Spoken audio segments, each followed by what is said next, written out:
ورحمة الله وبركاته.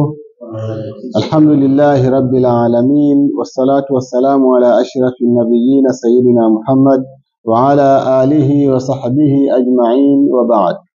Ama baada ya kumshukuru Allah subhanahu wa ta'ala na kumtakia rahma bwana mtume Muhammad sallallahu alaihi wasallam, karibuni tena wafuasi wa grupu letu hili la WhatsApp la Al-Ilmu wal-Amal, na wale wanaofuatilia kwa upande wa Telegram za Ustaz Juma Parungu, na wale pia wanaofuatilia kupitia YouTube channel ya Parungu Online 2. Tunawakaribisha kutoka hapa msikitini Mwagula katika darasa yetu hii ambayo ni muendelezo wa darasa za Ramadhani katika kitabu chetu cha Fathul Mu'in na ni mlango wa saumu. Leo biidhnillah tutasoma mambo ambayo yanathibitisha sasa kwamba ni haki yetu kufungua, kwa sababu ikifika jioni bado kuna kujiridhisha. Kwa isifikie mahala tu kwamba jua limezama, hujui kama limezama kweli wala ni giza tu ukaamua kula. Kwa lazima ujiridhishe. Kwa kuna mambo mengi tunaweza kuyatumia, pengine unaweza kuwa una saa yako, pengine inawezekana una kalenda, pengine unaweza kuwa unasikia muadhini na mengineyo. Kwa mambo haya ndio ambayo tutayataja katika darasa yetu ya leo insha Allah, na tunaanza kwa kusema far'un yajuzu lisaimi, kuna mjuzikia mwenye kufunga, kwa maana inafaa kuitumia njia hiyo mtu aliyefunga. Al-iftaru bi khabari adilin bilghurubi, kufungua kwa habari ya mtu muadilifu kuhusu kutua jua. Mtu muadilifu anamwambia bana, tayari jua limezama, kwa hiyo unaweza kula. Kwa hiyo huyo aliyefunga huyu, kama yeye alikuwa hajui watu leo wanafungua saa ngapi, watu wanafungua muda upi, basi kwa sababu ya kupewa taarifa na mtu huyu naye atafungua. Wakadha bisamai adhani, samai adhani, kwa kusikia adhana, mtu akaisikia adhana ya mtu muadilifu. Bisamai adhani, kwa kusikia pia adhana yake. Unaweza ukawa umeambiwa tu maneno bana, fungua tayari, muda tayari, au ukawa umesikia adhana ya mtu muadilifu. Ndio maana akasema adhani hii ai adhanul adili, adhana ya mtu muadilifu. Sababu aweza kuchukua mtu tu hapa akachukua maiki, au akapita huko mtaani akatafuta sehemu akategetega Allahu akbar Allahu akbar, ukiangalia saa 11:15. Kwa hiyo pia bado haitokuwa kwamba mujarradi wa kusikia adhana ndio tayari mtu, na ndio maana haikuwekwa nakara, imewekwa maarifa, imedhifishwa hapa kwa habari ya mtu muadilifu au kusikia adhana yake huyo mtu muadilifu. Wa yahrumu shaku, na ni haramu lishaki, kwa mwenye shaka. Wa yahrumu, na ni haramu lishaki, kwa mwenye shaka. Yeye mtu ambaye anashaka ni haramu kufanya nini? Kufungua.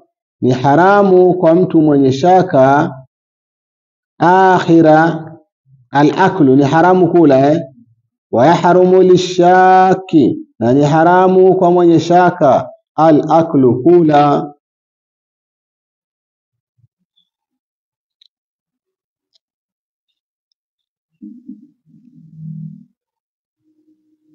Amefunga lakini akawa sasa anashaka, na tunachoambiwa katika habari ya nini ya saumu ni yakini. Kwa hiyo al-akla akhira nahari, kula mwisho wa mchana pasi na kupata uhakika ni haramu, hata yajitahida, mpaka ajitahidi. Ana alama alizoelezwa na yeye azitumie zile alama, kwa kuona kweli kwa alama hizi ni kweli jua itakuwa limezama. Wayadhunna kidhaahu, na aweze kuyakini, maana dhana ile iliyokuwa imekwenda mbali zaidi ndio dhana ambayo atakuja kuitumia. Wayadhunna kidhaahu, na aweze kudhania kumalizika kwake huo mchana. Wama dhalika al-ahwatu as-sabru, sawa. Na pamoja na yote hayo basi, al-ahwatu as-sabru lil-yaqini, jambo la kuepukana na shaka ni kusubiri kwa ajili ya kupata yaqini. Kuna vipindi za vile vya mvua vinakuwa saa nyingine sio vizuri sana. Unaweza kukaingia kijigiza ghafla tu, lakini kumbe bado. Na haya yanatokea kwenye miji, yanawatokea mtu mmoja, yanawatokea watu wengi. Mmoja kule nyumbani alikuja kutokea kijimtaa kabisa cha nyumba kama 5-6 hivi. Watu wakatoa vitu vyao wakala. Baada ya dakika kama 20 au 15 wako katikati ya kula, apita mtu sasa atoka kwake enda msikitini. Yeye awashangaa wale wanaokula na wao wanamshangaa yeye anaenda msikitini. Sasa kuja kuangalia saa vile bana, ni kwamba hata huko msikitini akifika atasubiria kama dakika 5-6 ndipo adhana iadhiniwe. Imekuwaje? Ndio ishakuwaje hivyo. Watu wafanye hivi, waangalia kweli bwana, wale watu wamefungua lakini muda bado. Kwa hiyo jambo la umuhimu, ukikuta mazingira yako siku hiyo hayaeleweki, maana yake utasema si tumetangaziwa kufuturu mapema ni katika mambo mazuri. Ndiyo, pale ambapo utajua mapema kweli, kwa sababu mapema inayotakiwa ni baada ya kuyakini ghurubu. Sasa kama yakini huna wewe, badala ya mapema kutafuta fadhila, wenda tafuta matatizo. Ndio sasa waambiwa bora usubirie ili upate uhakika. Wayajuzu al-aklu idha dhanna baqa al-layli, na kuna juzu kula atakapo yakini au atakapodhania kubaki usiku. Akidhania kubaki usiku, hapo kuna juzu. Yani mfano mtu ameamka alfajiri saa 11 kasoro, saa 10:30, akasema lakini naona itakuwa bado ni usiku. Kiangalia hivi anajipa moyo kwamba bado, huyu kuna mjuzikia kula. Huyo ambaye anadhania kwamba usiku tayari, akila haifai kwake yeye, kwa sababu asili ni kwamba yuko kwenye mchana, huu usiku wafanya kuudhania tu. Lakini yule wa usiku naye ambaye adhani kwamba huenda ikawa usiku bado upo, yule akila hakuna neno, kwa sababu asili yeye yuko katika usiku. Huu mchana afanya kuudhania tu kwamba sijui ushaingia mchana, sijui bado. Yeye atashikamana na yakini, na yakini yake ni usiku. Ndio maana akaambiwa huyo ambaye anadhania kwamba jua lishazama asidhanie, asubiri lizame kweli ndipo ale. Lakini huyo ambaye anadhania kwamba tayari kwamba alfajiri bado ipo, ale, kwa sababu asli ni kudha. Sasa isije kafikia hatua saa unayo, ushaona ni saa 11 na dakika 20, lakini bado unasema sinadhania. Hiyo itakuwa ni habari yako nyingine. Sawa Ndio yale mambo ya sheria ya Kiislamu ilipozungumza ikasema mtu alwaladu lilfirashi, mtoto ni wa tandiko, halali ya kitanda, si ndio? Sasa mtu baada ya kuambiwa vile, ameondoka sehemu, amesafiri, amemwacha mkewe miaka 2-3, lakini bado huku mtoto akizaliwa asema wake, au yeye mwenyewe bahati mbaya ana matatizo kabisa, anajua mimi na matatizo, wala hafiki hapo mahali kabisa, asogei kabisa, lakini mke kafanya ukorofi, kapata mtoto, asema ni halali ya kitanda, na ndugu zake na watu wake kumng'ang'ania kabisa, ni mtoto wetu nini. Mtoto wa halali ya kitanda maal imkani, wazungu wanasema pamoja na ile possibility ya kuwa ni wa kwake yeye, yani ile kuna ile baina kwamba yawezekana, lakini sio jambo tunajua kabisa haliko, hakuna hapo. Kwa hiyo wakati ukiwekewa sheria, ukitajiwa jambo la kidini, alafu na wewe uangalie kwamba ule uwezekano wa lile jambo upo, sio kumekucha kabisa adhana watu waswali huko ghairil maghdubi alayhim waladhdallin, nasema mimi sinadhania.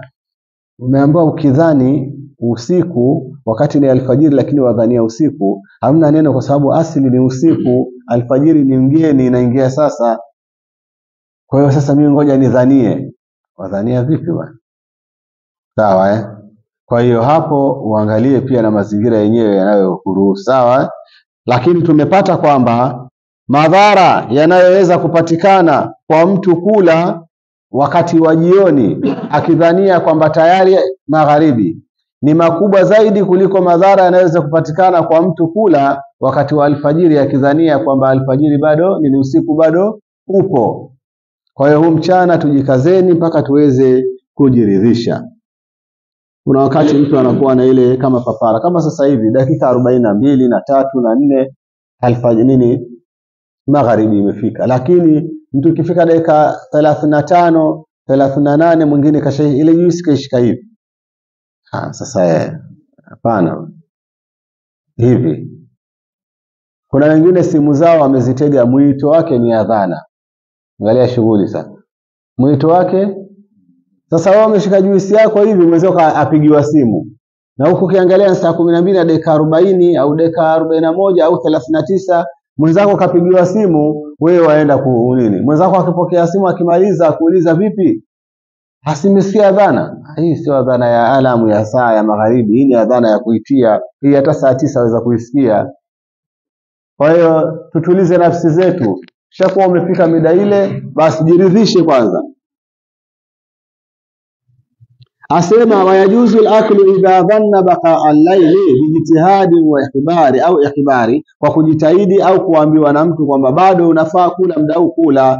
Wakadhala ushaka, na vile vile lau alitia shaka, lianna al-asla baqa'ul al-layli, kwa sababu asli ni kubakia usiku, lakini yukrahu, lakini ni makruhu. Kwa hiyo jitahidi sana uhakikishe kwamba unakula daku lako mapema saa 10 hivi, 10:30 mwisho wa usiku, lakini basi usijibweteze paka sasa tayari wala huku vipi tayari. Hapo kuna mtu mwingine anakula daku huku mwenzake ana saa baada ya moja unakundia bado sekunde 40 sekunde 45 sekunde huko inafikia mahali inakuwa ni kama kucheza, sawa upate muda kidogo wa kujizuilia. Basi sasa tena huku watafuna huku subiri nywe maji kabisa. Kuna mambo mengi sheria imetuwekea, sio uzito wa hivyo, lakini sisi wenyewe pia basi tujitahadhari sisi wenyewe. Walau akhbarahu adlun bitulu'i alfajri, lau alimpa habari mtu muadilifu kuchimbuka alfajri, i'tamadahu, atamtegemea. Ni mtu ambaye unamwamini na yeye anajua na anakuambia kwa muda huu tayari ni alfajiri bana. Wewe sasa wewe bana, hapana bana, sababu chakula changu hiki hapa nimfanyeje sasa? I'tamadahu, atamtegemea, kwa maana hiyo hatokula.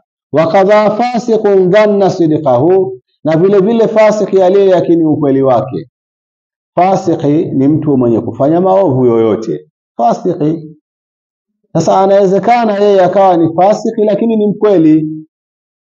Ni fasiki anavuta bangi, ni fasiki analewa, ni fasiki ni mzinifu, lakini hana sifa ya uongo.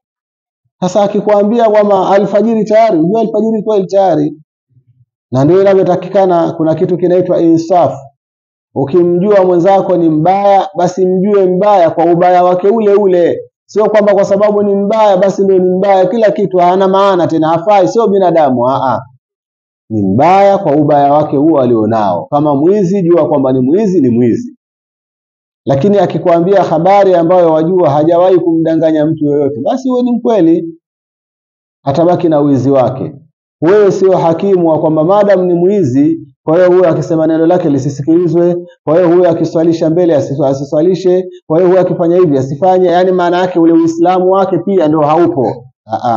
Wanadamu kila mmoja ana mapungufu yake na kila mmoja ana kasoro zake.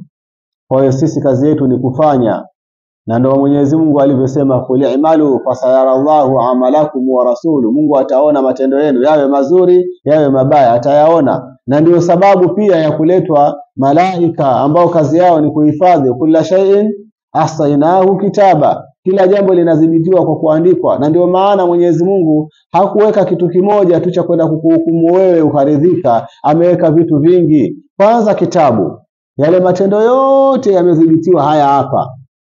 alafu utakwenda kuulizwa, je, liko ambalo humu ndani halimo na wewe ulilifanya? Je, liko ambalo wewe hukufanya lakini limejazwa humu? Iqra kitabaka kafa bi nafsika alyawma alayka hasiba. Mwanadamu anaambiwa soma mwenyewe kitabu chako. Maana akija mtu hapa anaweza ikawa kuna jambo zito limetiwa humu ndani lakini wala hukulifanya, lakini yeye akanyamaza kimya, ukajikuta unaangamia. Na una jambo lako zuri maskini ulilifanya halikuandikwa, lakini huyu naye wala asemi, wanaye kitu fulani hakipo. Lakini ni wewe mwenyewe, na siku ya kiyama walilahi alhamdu, kila mmoja anarudishiwa kila kitu kikiwa na nguvu barabara. Akiwa ni macho yanaona vizuri kama alivyoambiwa kwa basaruka al-yauma hadid. Ikiwa ni fahamu imerudi kama ile aliyokuwa nayo alipokuwa mtoto. Ikiwa ni kila kitu kiko sawa. Kwa hiyo akiangalia pale hana jambo ambalo litampita. Baada ya hapo kuna hesabu.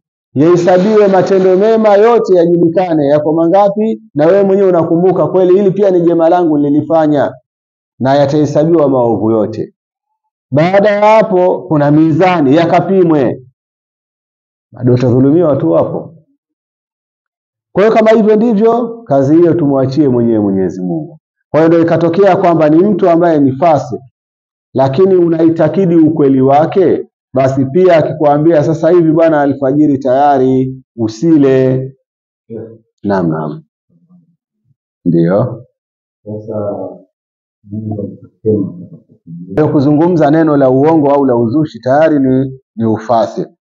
Lakini maana yake ni mtu yoyote ambaye anakuja kukupa habari, basi moja kwa moja habari ichunguze, kwa sababu asili ya yule sahaba hakuwa asi, ndio maana mwenye mtume akamtuma yeye.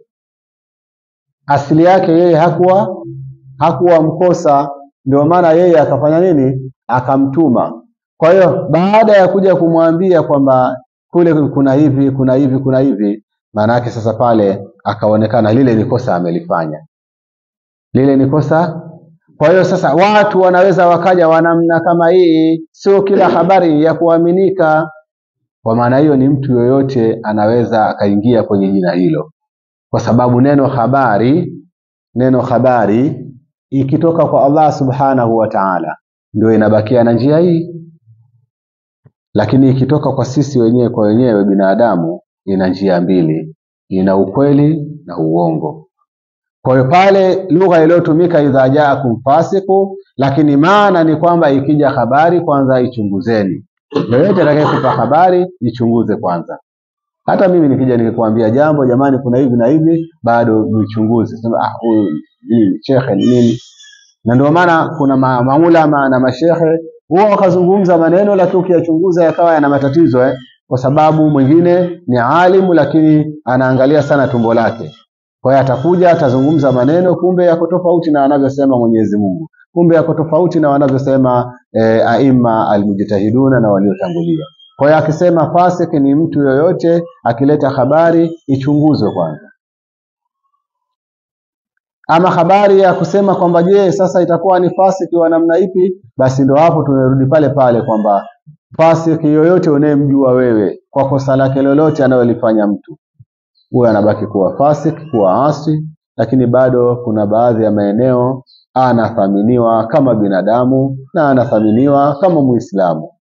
Atahukumiwa kwa hukumu yake, lakini muhukumuji ni Mungu, sio sisi wenyewe. Tukitafuta habari za afudhalia, ndio sasa hapo tunakuja kuwatofautisha kwa daraja. Wamekuja watu wawili, mmoja tunamuona ana tabia kidogo kama hiyo, mwingine ni kweli, basi tutajiridhisha kwamba bwana huyu asema hivi na mwenzie asema hivi, basi ngoja tuchukue huo. Na hapo ndio kumepatikana ilmu ya hadithi. Ilmu ya hadithi inaenda kama ni ilmu ya kidhana. Ilmu ya hadithi kwa maana ilmu ya hadithi ya diraya. Hii ya wanaita mustalahul hadithi. Ni ilmu ambayo ukiangalia inakwenda kama kwenye mambo ya kidhana dhana. Kwa sababu inaenda na rekodi ya mtu. Haiendi na uhalisia au hakika, inaenda na rekodi yako. Huyu bana ana kawaida ya kusahau. Basi ikija hadithi ya fulani, alafu na fulani mwingine amesema maneno kama hayo ila huyu kaongeza au kapunguza, Huyu ambaye ana kawaida ya kusahau hadithi yake yatolewa nguvu, huyu yatiwa nguvu. Ama kama hakuna hadithi nyingine, ni yeye peke yake lakini ana kawaida hiyo, basi pia yapokelewa tu, lakini yaambiwa hadithi hii ni dhaifu, itapewa majina miongoni mwa majina ya hadithi dhaifu. Sawa Lakini hatujui hakika ya ndani kabisa kwamba sio kila anayesema anayekuwa dhaifu wa kusahau kila siku atasahau, na kama angekuwa anasahau kila kitu, mbona itokee siku kamuuliza waitwa nani akasema sijui. Kwa hiyo lazima kuna wakati anafanya nini. Ndio maana basi zikikutwa hadithi dhaifu, kwa sababu ule udhaifu wa hadithi hutokana na historia na rekodi za watu, basi ifikii mahali ikaambiwa kwamba hakuna kitu, labda ipatikane jambo halikusemewa kabisa. Lakini yuko mtu asema bana, mimi nilimsikia mtume kadha kadha, tukiangalia uadilifu wake upo, bali tu yeye mwenyewe aonekana ni mtu wa kusahau. Hatuwezi kukaa kifua mbele kusema hiyo hadithi hiyo haifai kutumia kabisa. Kutumia vipi bwana? Kwani wewe hivi unavyovijua vyote wavijua kila siku wewe? Hujawahi kusikia maneno sehemu lakini katika kuyatoa ukayaeleza tofauti?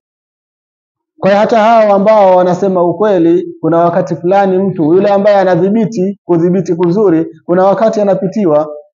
Kwa hiyo tunakwenda katika mazingira kama hayo. Ala kulli hali, pointi yetu inasema ikitokea kwamba mtu asi, mtu fasik anakuambia bwana tayari alfajiri hiyo usile bwana, ukangangana kwa kigezo cha kusema huyu si muongo tu, au huyu si mwenyewe tuwekea hapo ni mlevi. Hapana. Wa kadha fasikun dhanna sidqahu, na vile vile fasiki aliyedhani ukweli wake. Walau akala bijtihadin au awalan, lau alikula kwa kujitahidi mwanzo wa usiku, mwanzo wa nini? Mwanzo wa mchana, si ndio hiyo alfajiri amekula. Wa akhiran, na mwisho vile vile wa nini? Wa huo mchana, kwa maana jioni, amekula kwa ijtihadi. Fabana annahu akala nahara, ikadhihiri kwamba amekula mchana.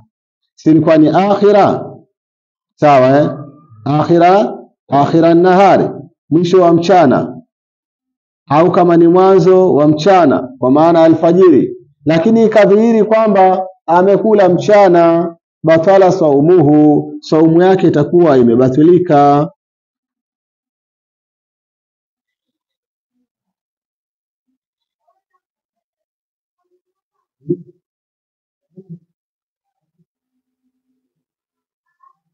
Akisema awala ay kabla alfajiri, anadhania kwamba ni mwanzo wa alfajiri, ni mwanzo wa mchana huo.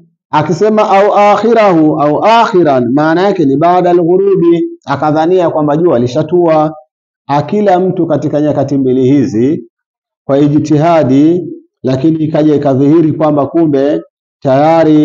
kumbe ni mchana, batala saumuhu idh la ibrata bidhanni, sawa albayinu khatauhu, hapana mazingatio kwa dhana ambayo ni iliyodhihiri kukosea kwake, yani dhana ambayo kukosea kwake kuko waziwazi, haizingatiwi. Kwa hiyo umedhania, lakini uhakika umezihiri kwamba ni hivi, maana yake sasa hapo utakuja kuirudia hiyo funga. Fa illam yabin shay'un, kikitodhihiri kitu chochote, saha, imesihi. Amejitahidi kwamba muda huu utakuwa magharibi tayari, akala, na halafu ndo basi hakukudhihiri tena kitu chochote. Kudhihiri kuko kwa njia nyingi. Pengine umekula ghafla kikatoka kijijua, maana huwa inatokea ile nyakati za mvua, ile jioni, mara kumeingia giza, mara unaona kumetanzuka. Ama ndio kama hivyo, umekula anapita mtu ana saa, ama una redio yako hapo inatangaza saa, sasa hivi ni saa 12:04. Ala, imedhihiri. Kwa hiyo njia yoyote miongoni mwa njia za kudhihiri, kama hakukudhihiri chochote, basi saha saumu. Walau tala alfajr wa fi famihi ta'amun falafadhahu, lau mtu imechimbuka alfajiri lakini kwenye mdomo wake kuna chakula, aidha alikuwa anakula au amekula akasinzia kaa hivi mpaka alfajiri ile kadhiri sijui ni adhana hiyo, sawa. Au kama ni wale wanaochelewesha daku, ishafika alfajiri ile, ndio hao tuliokuwa tumeshika saa yao, baada ya dakika 2, baada ya dakika 1. Sasa ikawa mpaka imegonga kabisa ngoo tayari na mdomoni kuna chakula. Sasa baada ya kutokea hivyo, falafadhahu qabla an yanzila minhu shay'un lijawfihi, akakitema kile chakula kilicho mdomoni kabla ya kushuka chochote katika chakula kile tumboni kwake. Anakula, atafuna, mara tayari kama ni alamu inagonga ngoo, maana yake tayari saa 11 na dakika 10 tayari hiyo. Alichokifanya yeye, akakitema kile chakula kabla akija, isije ikawa wakati ule kuna chengine kashatafuna kiko hapa, chengine ndio kiko mdomoni, kwa hiyo akamalizia kumeza ile tu, akatema moja kwa moja, ikawa tumboni hakuna chochote chingine. Sahha saumuhu. Wakadhala ukana mujami'an inda ibtidai tulu'il fajri, na vile vile mambo pengine labda ya mtu amenogewa au alikuwa na azma yake kwamba mpaka nifike wapi sijui huko. Sasa mpaka alfajiri ya karibia kufika naye hajafika, ikawa anaendelea, na nafikiri itakuwa tumeelewana. Wakadha, na vile vile lau kana mujami'an, lau alikuwa mtu ni mwenye kujamii, mwenye kufanya tendo la usiku, inda ibtidai tulu'il fajri, wakati ule wa mwanzo wa kuchimbuka alfajiri, fanaza fil hali, mara iliposikia ile alamu tupak, akatoa. Huyu ataambiwa saumu yake haina neno, ipo, lakini akiwa ameweza kutoa, maana si kafikia mahala sasa ikawa ndo adhana inaadhiniwa, kama ni adhana ya kwanza sijui, au kama ni hiyo saa inagonga, alafu wewe sasa ndo tayari alfajiri. Kwani alfajiri tayari? Waanza kuangalia saa, waanza sijui kufanyaje, lakini umeganda. Hapo itakuwa humuibii mtu, unajiibia mwenyewe. Funga hapo itakuwa haiko. Kuna wale watu, mtu ana futuru sana, kama wanavyozungumza baadhi ya mashehe, wanafuturu alafu ghafla ameshiba, amepumzika pale kwenye mkeka wake, asiadhana, semaje, ikisha tayari mara moja hii, lakini amepumzika tokea mapema. Ni vile kwamba amejaza vitu, anaona ni mapema. Sasa na wewe pengine umeanza mapema, sasa mpaka imefika ile muda, wasikia adhana, wasikia alamu, wasikia kitu chochote ambacho cha kufahamisha kwamba huu muda tayari umeniishia mimi, game over. Sasa wewe ukishaambiwa game over, kinachotakiwa ni kutoka tu, kiasi kwamba lau ulikuwa umesukuma, basi ni uvute tu moja kwa moja. Sasa ngoja usukume kidogo alafu utoke, hamna kitu, saumu yako itakuwa umeiacha hii.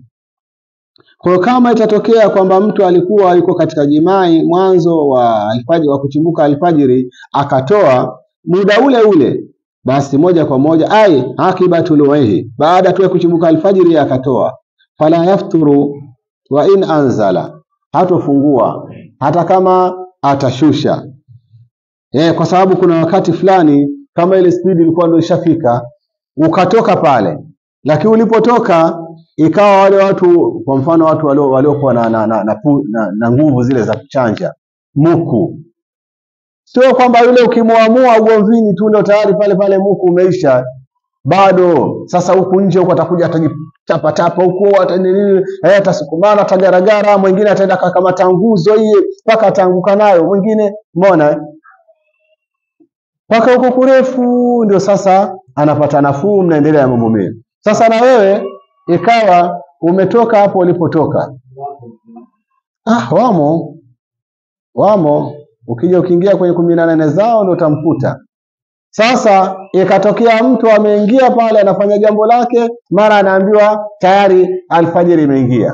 Akishaambiwa alfajiri imeingia kwa dalili ile, akatoka kweli vizuri, akajaliwa kutoka pop, lakini kumbe ilikuwa tayari ameshafika mahali sasa ni lazima ampige mtu ngumi. Sasa ile ngumi atakuja itupa huku hewani, kikukosa upepo wake usio mchezo. Kwa hiyo wasema wa in anzala, hata kama baada ya kutoka pale kuna mambo yataendelea, lakini hayuko pale, Ile mizigo ni lazima, kwa sababu tunafahamu kwamba ile mizigo inatengenezwa huko,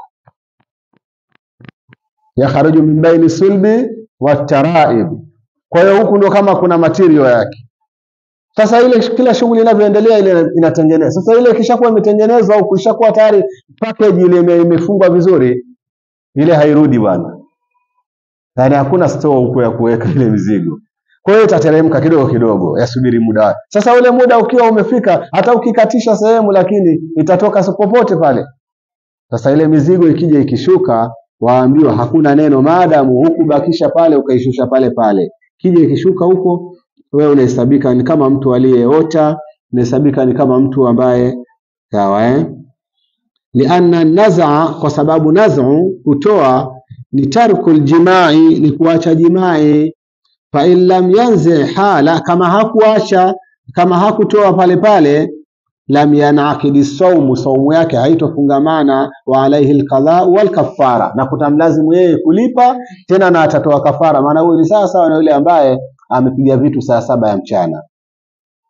Ila alfajiri ile ukijisahau, ndio maana pia bora kama mnataka daku la mwisho uanze daku hilo alafu ndio umalizie daku hili la tende, au kama kuna ugali, kama kuna ubwabwa, kuliko ile la mwisho kabisa likawa hilo ni hatari. Madaku yanaweza yakawa hata matatu, kwa sababu ni namna vile mwenyewe atakavyokuwa umeliandaa.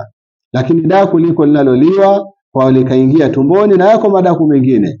Uhilla lakum lailata siyami rafathu ila nisaikum. Anatuambia Mwenyezi Mungu mmehalalishiwa rafath, na hiyo pia unaweza kuifanya kama daku. Mmehalalishiwa rafath. Rafath ni yale mambo ya wewe na mwenzako, yale yamehalalishwa. Hunna libasul lakum wa antum libasul lahun. Ramadhani kama hii ya mwaka huu kidogo ina nafuu, umeona hizi akiba zetu twaziweka pembeni. Kuna zile Ramadhani ambazo zinaamka sawa na mwezi wa 6, mwezi wa 7, ni Ramadhani alafu kuna baridi. Sasa wakati wa baridi mtu hawezi kukaa bila nguo, na Mungu kashasema hunna libasul lakum wa antum libasul lahun. Wewe kama waweza kujikaza, lakini mwenzio ana baridi. Kwa hiyo ala kulli hali, ima wewe baridi itakuzidi utataka nguo, au mwenzako atataka nguo, au wote mtakuwa mtataka nguo. Sasa hunna libasul lakum, funikaneni mpaka alfajiri. Sasa ukoona alfajiri imefika karibu, basi mnaachiana, sababu kijijua tayari kishaanza kutoka mwanga kule, huku kuna ishara kidogo ya joto kwa mbali.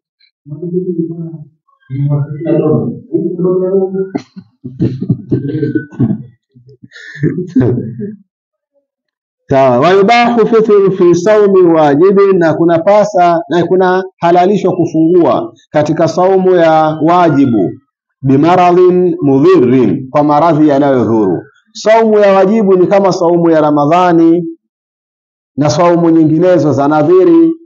Kama kuna maradhi ambayo yanadhuru, dharara yubihu tayammuma, madhara yanayohalalisha kutayamamu, basi anahalalishiwa mtu huyo kufungua. Ka an khashiya min as-sawmi but kama vile mtu kuwa anaogopea kutokana na kufunga kuchelewa kupona. Kuna baadhi ya maradhi ukiwa utafunga yatachelewa kupona. Ndio kama hivyo mtu amekatwa utumbo huko kwa kufanyiwa operation, leo enda kujitia kizaazaa cha kushindana njaa. Maana yake ni kwamba kuna uwezekano ule utumbo ule wa pale ulipokatwa pakajisokota tena, kwa ukifanya hivi yamerudi, ambao ndio ukakatwe tena, sijui ukafanyeje, na mambo mengine.